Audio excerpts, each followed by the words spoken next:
Hi ladies and gentlemen, and welcome back to this latest video edition of the Human Factor Security Podcast, where I am so delighted to welcome my woman, Confidence Staveley. Yay! Live from Lagos. How are you, Confidence? I'm very well, thank you, and I'm so excited to be here. Oh, I'm so excited that you could come on, especially, Confidence, ladies and gentlemen. I'm going to ask her to introduce a little bit about what she does, but star of television. When I'm researching you, you are on the news so often on the continent. My God. Yeah. So let's tell everyone what you do, who you are and what you do. Okay, so I like to describe myself as a cybersecurity evangelist because that's exactly what I do most of the time. I try to drive awareness about cybersecurity issues and help people inculcate the right habits that will make them safer as they leverage technology. Now, it's interesting in this part of the world because there's a very strong adoption of technology, like at a very, very fast pace. And so we're adopting technology, but we don't know what to do to keep ourselves safer. And of course, cybercrime is an issue here, like it is anywhere else in the world. So I basically set up this organization called CyberSafe Foundation. So I was going to ask you a little bit about a couple of those things. But I think we need to start with your big news because this is huge. So tell us a little bit about CyberSafe Foundation and what's going to be happening. Okay, so we recently became the front of house implementation partner for the UK government's COVID19 intervention in Nigeria. Yay! Huge applause, everybody. Yay! Sorry, very unprofessional. Carry on.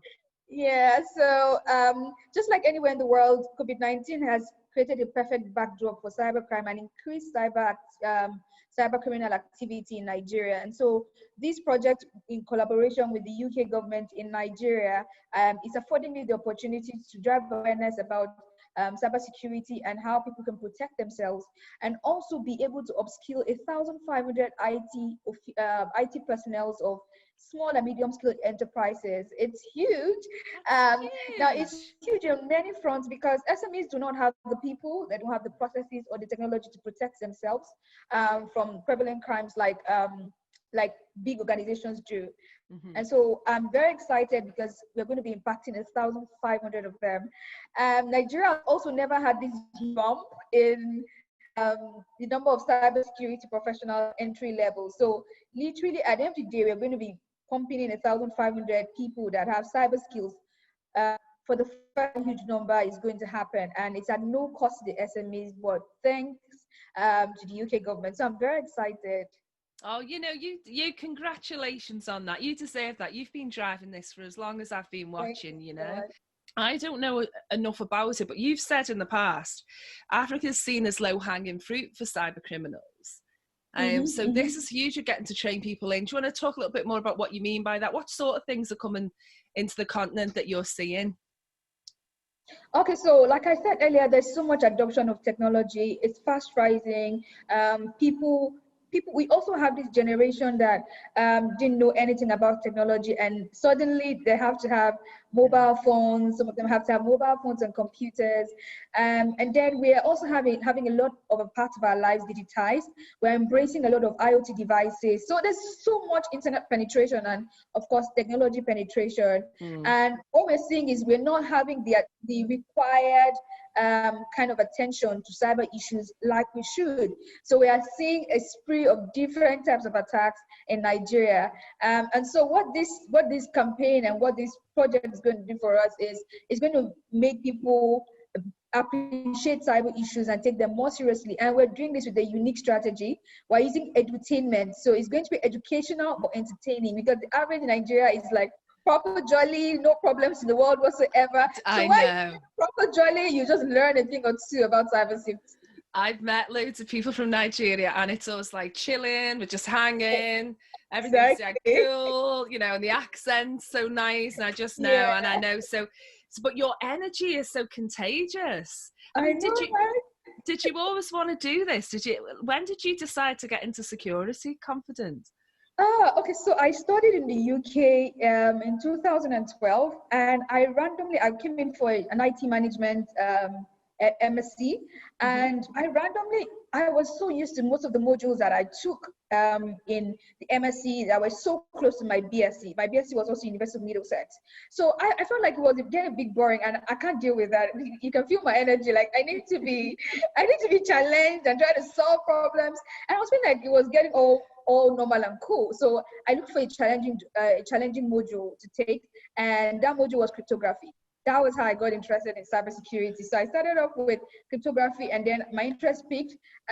My project supervisor at the time is now the professor for cybersecurity in University of Wolverhampton. So because of that interaction with him during my time, I just started growing up from there. But then this leg of the journey that came into awareness and importance of it literally was because my mother narrowly escaped being a victim of cybercrime. And I just wanted to make sure that more people know what she knows now, so they're not in that bad place she was almost getting into. So for me, that really hit home. So when it happened so close, I didn't want anyone else to experience the heartache, to experience the anxiety she experienced in all of that, just if they have the right information and of course take on the right habits. Do you know, that is just so lovely. It really is. And I mean, I've heard you, like you say, I've been researching confidence before this interview. And, whether you're talking to, I've seen you on the news talking about children online as well. And just the advice is, I mean, obviously the people who listen to this podcast, they know the type of advice that you and I would give on these types of things, but more or less. But the way that you do it, you can see the presenters are like, oh, I never thought of that, So you must be so excited to bring that to the whole country, really, and to get that out there. I just think it's an amazing thing. Yeah, I feel it's really amazing also because I am female and I'm young. Yes. A lot of people who are on the forefront of cyber issues are males, maybe in midlife. I mean, what's the gender split in Africa? I mean, Nigeria, is it? Is it half and half? She said optimistically. In cybersecurity or generally? Oh no, it's definitely not half and half. We have the skill tipped in the favor of the guys. So generally, technology domains are hugely male dominated in Nigeria. So it's people usually would see me and they're inspired, really. Actually, ladies inspired because they've maybe not seen a woman that is so many women in the field, and then they haven't seen a woman that is very vocal because again I'm very passionate about what I do. So that passion, I'm really, really bold. I just want things.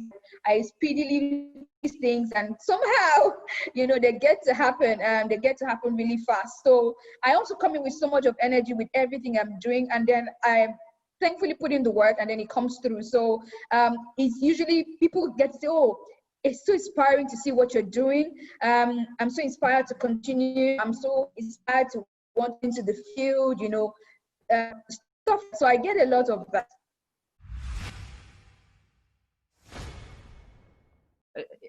Companies not saying that they were breached. Yeah. But then hackers, and people in the security industry sort of pointing out the mistakes, but not really saying how to fix them. I think it's interesting what you're saying about people pointing out about companies not wanting to say how they were hacked or even admit it in the first place.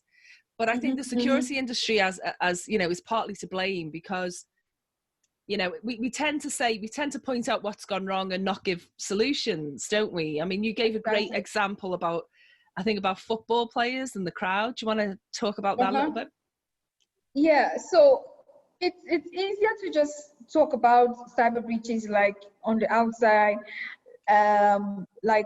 Things can all be perfect, but that with a lot of security leaders, especially in this part of the world, they're trying to make $1, and trying to get the gains in your security team like you had $100,000, literally, because cybersecurity spend is still very limited in this part of the world.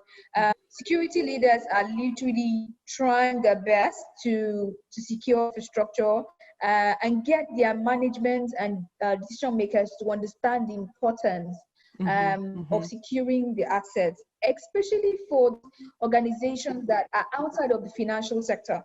Yeah, it tends to be the sectors with the most money, I guess, that lead the way, you know. Yeah, and it's not one size fits all too. Even if like regulations supposed to come in and help with maybe sanctioning or stuff like that, we're also seeing a one size fits all, which doesn't make sense. So if you're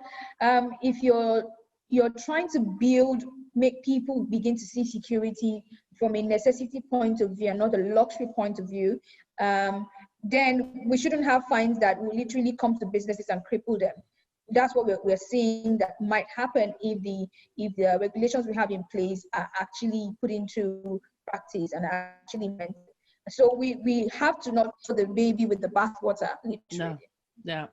The other thing, I mean, we've not got the best connection, so I just want to ask you a couple more things, Confidence. But what inspired you? Can you explain to everyone all about No Go Full Maga and tell me about it more, because I was fascinated, but I wasn't sure what that meant. So tell us a little bit about that. Okay, so MAGA is a very derogatory word that is used to describe victims of cybercrime. Now, this is not a nice thing to say, but the rhetoric before now and the justification for cybercrime before now was that, I mean, in the Nigerian sector here, in the Nigerian territory, was literally some people that are foreigners took monies from us, took our wealth, and then now we want to take the monies back from them. So it was more like the attacks were only for the foreigners. Okay. Yes, that's sort of the genesis of it. So the word MAGA was coined from victims of cybercrime, and then it became internalized. So now the victims have become within Nigeria and outside of Nigeria. That's literally what we're seeing playing out. So the no-go is like don't go. Literally, no translates in good English as don't. So don't go and fall in terms of fall for a cyber a criminal and a scam and become a victim. So MAGA, no go for MAGA, don't go and fall victim. Literally, that's how it translates in good English. So I chose that because the average person on the streets of Nigeria can really vibe to that. Like they can understand, that this is the issue on ground. I don't want to lose money, to a cyber criminal. Also because my strategy for No Go For MAGA was not to tell people don't click links, don't do that. It was supposed to fuse it into lifestyle and make it relatable. The person in a white collar job, the person who, like you and I, or the person who is upwardly mobile to relate with, but still make it relatable to the woman on the street who is literally a very small trader in goods and services. So that wide range is what that meme allows me to reach. It allows me to speak to people on each side of the divide, and then they can all relate because it's a term that's very street. And has it been successful? I mean, do people know more about it? How long has it been even running now? Okay, so that's the thing. We've only been around for a year. Ironically, it's just been a year. But we've recorded quite a lot of success, especially with the grassroots. I mean, before COVID, we went to local markets, and the markets in Nigeria are nowhere like the markets in England, for example, or in Leeds, where you are in Leeds. It's very different, It's different. So those people are like the proper low-income earners. And it's very, very, very different. So what we've been able to do is take cybersecurity education to those places, take cybersecurity education to the churches, to social-economic melting points, literally, to schools. And we've done very great. And I know with this funding we've received, we're going to be able to do more, because what we're doing with the funding is we're creating a theme song that is just about like any other Nigerian song that we vibe to, like we dance to. So think about a cybersecurity song that you can actually dance to, like it's Afrobeat. It's just been released. You know what? Jenny, I'm going to give you a preview of the song before it goes out. It's going out very soon, but I'm going to give you a preview of the song. Awesome. Yeah. we're going to shoot that into a nice music video, and people are going to literally dance to and learn from it. So the strategy is just brilliant. Literally, yeah, it's literally to infuse it into lifestyle and help people understand these things, but make it stay like in the subconscious, because it's something they will sing and enjoy anyway.